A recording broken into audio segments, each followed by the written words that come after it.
অনলাইনে দেখতেছি কিছু বাটপাররা আমাকে এবং তারাকে নিয়ে বিভ্রান্তিকর তথ্য ছড়িয়ে দিতেছে।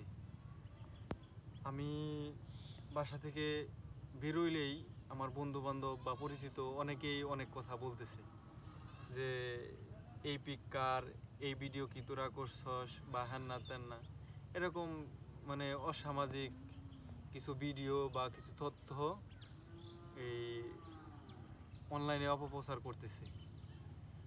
তো আমি ওই সব ভাইদেরকে বলবো, আপনারা শুধরিয়ে যান। আমার এই সতর্ক বার্তা মেসেজটা শুনে আপনারা শুধরিয়ে যান, কেননা কে কোথা থেকে কোন পেজ বা কোন চ্যানেল চালাইতেছেন আমি সেই তথ্য সব কিছু সংগ্রহ করছি। তাই আমি অতি শীঘ্রই এই মেসেজ থেকে যদি শুধরিয়ে যান তাহলে আমি তাদেরকে ধন্যবাদ জানাবো, আর যদি না শুধরান তাহলে আমি সেই তথ্য নিয়ে আমি আইনি ব্যবস্থা